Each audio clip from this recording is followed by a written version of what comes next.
A pergunta de hoje que vai basear a nossa reflexão é: por que eu tenho que louvar a Deus se eu estou sofrendo? Eu já fiz essa pergunta e você também deve ter se feito já essa pergunta, talvez não uma, mas muitas vezes. A resposta é: porque na prática, quem sofre geralmente quer frases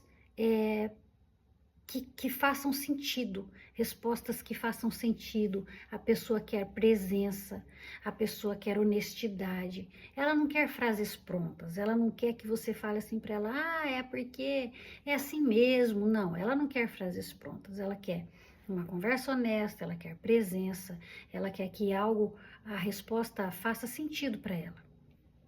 E dentro da nossa fé cristã, o louvor não poderia ser compreendido, entendido como um fingimento de que tudo está bem, né? Porque o louvor não é um fingimento. A Bíblia está cheia de relatos de pessoas que choraram, pessoas que reclamaram, pessoas que questionaram, pessoas que até disseram que não entendiam o que Deus estava fazendo, mas elas preferiam continuar crendo. No livro dos Salmos, por exemplo, a gente vai encontrar salmos de diversos tipos de reflexão.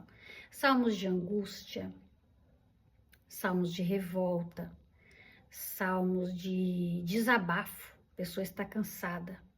No livro de Jó, a gente também encontra exemplos de questionamento por um sofrimento profundo que Jó viveu.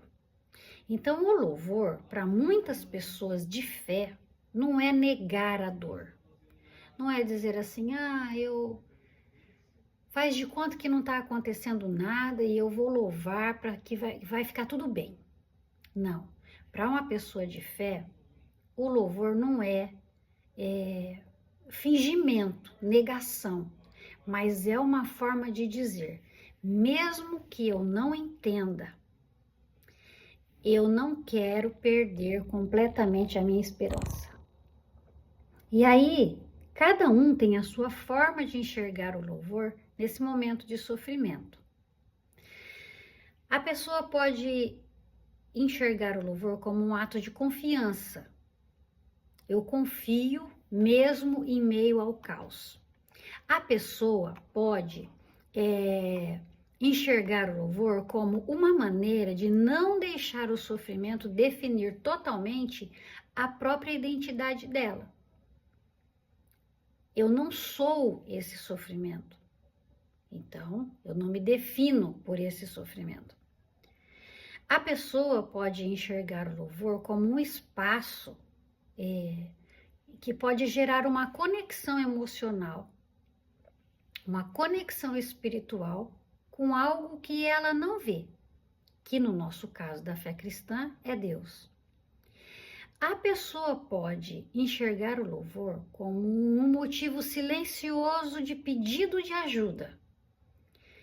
Ela pode estar louvando porque no subconsciente dela ela entende assim: enquanto eu louvo, Deus entende que eu estou sofrendo e mesmo assim eu o estou louvando, então ele virá em meu socorro. Um pedido silencioso de ajuda. Mas também é importante a gente dizer uma coisa assim para nós mesmos, com muita honestidade. Tem momentos que a pessoa está tão ferida, que ela simplesmente não consegue louvar. Você já teve aquele dia que você está num sofrimento tão grande e você não tem palavras nem para orar, nem para pedir, que dirá para louvar? Todos nós, acredita? Todos nós já passamos por isso. Que às vezes você se coloca na presença de Deus e você não tem forças para orar. Você não tem forças para orar, que dirá para louvar. Não é mesmo? A gente passa por esses momentos. E aí, é importante a gente entender que isso não significa falta de fé, não significa que você perdeu a conexão com Deus, não significa que você está menos espiritual, não significa nada disso. Significa apenas que você é uma pessoa, você está, lembra que eu já disse, no pacotinho da humanidade, e que existe em você o direito de ficar em silêncio, o direito de se sentir cansada, o direito de chorar. Por quê? Porque você é uma pessoa, você é humana, você não é sobrenatural. Então, muita gente questiona, né? A posição, quando se sente assim, tem a impressão de que perdeu a fé, de que perdeu a esperança. Não, o sofrimento pode levar a pessoa a não ter a vontade de louvar, a não ter a vontade de buscar a presença de Deus. Porque, na verdade, nós não precisamos parecer que somos fortes o tempo todo. Porque nós não somos fortes o tempo todo, nós não damos conta de tudo o tempo todo. Mas a fé, quando ela é uma fé madura, ela é uma fé que de fato conhece o Deus a quem a pessoa serve, a fé, ela amadureceu dentro de você, ela te dá o direito, te permite ter dúvidas e questionar, balançar, mas voltar ao centro, porque você sabe em quem você tem crido. Então, a sua fé garante que você permaneça no caminho, mas ela não garante que você não tenha dúvida, que você não sofra, que você perca a vontade de louvar, você pode perder. Mas você balança e volta ao centro. Então, não pode ser uma resposta simples. Por que eu tenho que louvar se eu estou sofrendo? Não pode ter uma resposta simples, do tipo assim, você tem que louvar porque você tem obrigação? Não, você é um ser humano e você está sujeito a passar pelos mesmos questionamentos e dúvidas que muitas pessoas estão passando, entendeu? Então, para algumas pessoas vai ser mais fácil, elas conseguirão louvar, mesmo em meio ao sofrimento. Para outras pessoas será mais difícil, elas sentirão mais a necessidade de ser acolhidas, de ser ouvidas, de ser cuidadas, e está tudo bem. Por exemplo, nós vamos encontrar na Bíblia muitos textos que relatam que pessoas de carne e osso como nós, eles não eram anjos vivendo na terra. Eles eram pessoas de carne e osso como nós, que passaram por tamanho sofrimento, assim como nós passamos muitas vezes. Por exemplo, o Salmo 13, versículo 1, diz o seguinte: até quando, Senhor? O Senhor vai esquecer de mim para sempre? Uma pessoa. Está registrado na Bíblia. Então, sim, podemos questionar. Davi, em outro salmo, expressa a angústia dele, a sensação de abandono, a tristeza profunda dele. No Salmo 22, versículo 1, Davi diz o seguinte: meu Deus, por que me desamparaste? Sim, Davi era um homem segundo o coração de Deus, que passou por muitas angústias, algumas provocadas por ele mesmo, mas ele era um homem segundo o coração de Deus, e ele também passou pelo questionamento, na hora do sofrimento. No livro do profeta Abacuque, nós encontramos o seguinte texto, esse é um dos textos mais fortes, que diz o seguinte: até quando, Senhor, eu clamarei e o Senhor não me ouvirá? Até quando? O profeta questiona, por que é que Deus está demorando tanto para fazer justiça? Sim, as pessoas têm o direito de questionar. Existe também os relatos das pessoas que, mesmo sofrendo, decidiram louvar. Então, por exemplo, o livro de Jó, ele é conhecido por muitas pessoas. Jó, quando ele perdeu tudo, filhos, mulher, riqueza, Jó disse: o Senhor me deu, o Senhor tomou, bendito seja o nome do Senhor. Percebe? São pessoas Coração temente a Deus, fé em Deus, com posturas diferentes na hora do sofrimento. Nós não somos todos iguais. Podemos sentir diferente, podemos pensar diferente, e não significa que nós abandonamos a nossa fé. Um outro exemplo que a gente tem, Paulo e Silas estavam presos e, altas horas da noite, por volta da meia-noite, eles oravam e cantavam hinos a Deus na prisão. Paulo e Silas estavam presos, louvavam e cantavam a Deus na prisão. Você já imaginou você numa cena como essa? Presos, e lá presos, louvavam a Deus na prisão.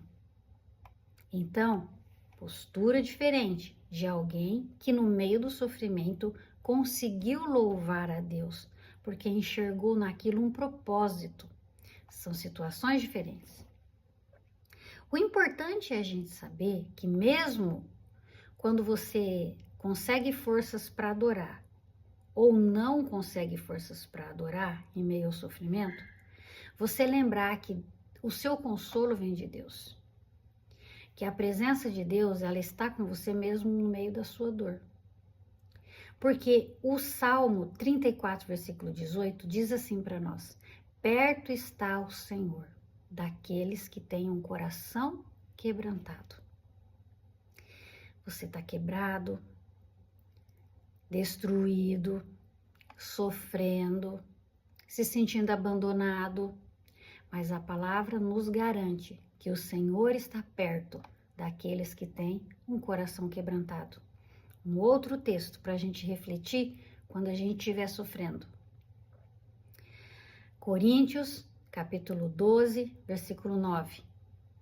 O Senhor respondeu a Paulo: a minha graça te basta, porque o meu poder se aperfeiçoa na fraqueza. Então, às vezes, nós estamos tão fracos, duvidamos da nossa própria capacidade, mas que tal a gente pensar como o Senhor respondeu a Paulo, como se ele estivesse respondendo a nós: olha, Márcia, a minha graça te basta, porque o meu poder se aperfeiçoa na sua fraqueza. Olha, Maria, a minha graça te basta, porque o meu poder se aperfeiçoa na sua fraqueza. Então, mesmo quando nós estamos sofrendo, precisamos nos lembrar de que o consolo e a presença de Deus está conosco mesmo no meio da nossa dor. Ela não é algo que vai fugir de nós. A presença de Deus não foge de nós. O Senhor está conosco. Eis que estarei convosco todos os dias, até a consumação dos séculos. Essa é uma promessa que se cumpre todos os dias na nossa vida. Eis que estarei convosco todos os dias, até a consumação dos séculos. Então, se estamos alegres, se nos sentimos vitoriosas, ou se estamos tristes e nos sentimos fracassadas, precisamos nos lembrar: Ele prometeu estar conosco todos os dias. E isso seria o suficiente para nós louvarmos mesmo em meio à dor. Mas às vezes a gente não consegue. Então, eu te convido a refletir sobre isso e não se culpar tanto. Não coloque um peso tão grande sobre os seus ombros, porque você é uma pessoa, você é humana, e você pode sim fazer questionamentos e entender que mesmo em meio à dor, o Senhor está presente na sua vida. Mesmo que você não entenda o porquê, o Senhor está presente na sua vida. Mesmo que você fale: não é possível que isso está acontecendo comigo, acho que o Senhor me abandonou. Não, Ele não te abandonou. Nosso sentimento, às vezes, quer nos trair, mas temos que acreditar na promessa que Jesus Cristo nos fez. Eis que estarei convosco todos os dias, até a consumação dos séculos. Então, quando você se questionar: por que eu tenho que continuar louvando se eu estou sofrendo tanto? Lembre-se de todos esses que nós citamos aqui. Os que questionaram em meio ao sofrimento, e também aqueles que conseguiram louvar mesmo em meio ao sofrimento. Então, nós podemos sim questionar, mas nós podemos também continuar louvando. Se questionamos, não significa que abandonamos a fé. E se continuamos louvando, não significa que estamos parecendo que estamos assim numa bolha, que nós não estamos entendendo o que está acontecendo. É apenas uma decisão e uma força sobrenatural que vem sobre nós, que nos faz conseguir louvar em meio ao sofrimento. E se você não está conseguindo louvar em meio ao sofrimento, peça ajuda ao Espírito Santo. Senhor, eu não estou conseguindo, então me ajuda, porque o Espírito Santo nos ajuda nas nossas fraquezas. Um beijo para você, até amanhã na nossa reflexão.